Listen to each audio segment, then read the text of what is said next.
일본 폐쓰레기 수입하여 아파트, 건축, 도로 등에 광범위하게 사용하는 한국, 무엇이 문제인지 간략히 공유해보고자 합니다. 일반 주택이나 아파트에 사용되는 유해한 건축 자재들은 어린이 아토피 증가와 함께 오래전부터 민감한 환경 문제가 되고 있습니다. 그런데 일본 후쿠시마현 원전 폭발 후 방사능과 오염수 문제가 여전히 해결되지 않은 상황으로 밝혀져 주변에 충격을 주고 있는 가운데 우리나라 기업들이 일본산 전체 폐기물의 62.4%를 수입하여 쓰고 있다는 사실이 밝혀져 시민들이 강력하게 반발하고 있습니다. 관세청의 자료에 의하면 이러한 불법 폐기물 수입은 2016년 3건에서 2017년 15건 등으로 24배가 늘었고 매년 계속 증가하고 있다는 것입니다. 지난 10년간 일본산 폐기물 수입량을 계산해보니 무려 1287만 톤으로 일본 전체 2062만 톤 중에 62.4%를 우리나라가 수입하고 있었습니다. 2010년부터 폐기물 수입이 늘기 시작해서 후쿠시마 방사능 사건이 일어난 2011년 이후에도 계속 증가하고 있다는 것입니다. 현재는 연간 150만 톤 가량의 일본산 쓰레기를 수입하고 있습니다. 환경단체 관계자에 따르면 일본산 쓰레기는 1997년 외환위기 이후 싼값에 수입하면서 시멘트 제조 등에 사용되기 시작했다고 합니다. 일본은 쓰레기 처리 비용이 톤당 20만원가량 발생하는데 오히려 한국에 와서 5만원을 내고 가져가니 매우 만족해하는 입장인 것입니다. 국내 여론은 이 와중에 일본산 쓰레기까지 써야 하느냐며 시민의 건강과 환경보호에 어른들이 나서라며 비판을 높이고 있습니다. 실제로 건축물에 일본산 쓰레기 자재가 차지하는 비중을 조사해본 결과 사막아파트 평당 기준 150원 정도라는 결과에 대해서 모두들 황당한 반응입니다.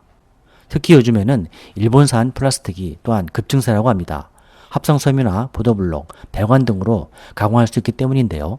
환경단체 자원순환연대는 우리나라 폐플라스틱도 문제가 심각해서 그 쓰레기산이 증가하고 심각한 환경 문제를 일으키고 있다면서 항의하자 관련 업계는 일본산 폐플라스틱의 경우 재활용하기에 용이하게 분리가 잘 되어 있고 지리적으로 거리가 가까워서 물류 비용이 적게 들어 이익이라고 합니다.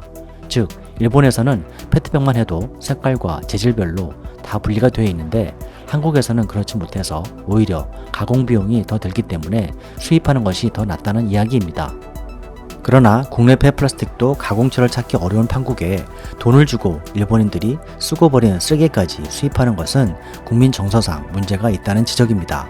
재활용 쓰레기 가공산업이 발달한 중국은 2018년 더 이상 폐기물을 수입하지 않겠다고 선언한 가운데 이후 일본 등 선진국 폐기물이 빠른 속도로 국내에 유입되는 것은 문제가 있다는 것입니다. 현재 국제적으로도 재활용 쓰레기의 국가 간 이동을 제한하려는 움직임을 보이고 있으며 재활용 목적이라도 쓰레기를 타국에 보내는 것은 윤리적으로 맞지 않는다는 판단이 대세입니다. 최근 경제협력기구 OECD는 폐기물 수출 시 수입국의 사전 동의 절차 PIC를 구하도록 방안을 마련했습니다. 또한 바젤 협약에 의거해 지난 5월에는 폐기물의 국가 간 이동 규제에 플라스틱을 포함시킨 상태입니다. 자원순환연대 이사장은 우리나라는 일본산 쓰레기의 관리에 대해서 매우 소홀해 왔다면서 일본에서 갈 곳 없는 대표적인 석탄재, 쓰레기인 석탄재 폐기물도 돈을 조금 얹어주면 엄청난 양을 한국 기업이 사간다는 것입니다. 환경부가 십수년 동안 이것을 알면서도 손을 놓고 있었다는 것은 큰 문제라며 국민적 공감대와 강력한 대응책을 촉구하고 있습니다. 미스터 똘프TV였습니다. 감사합니다.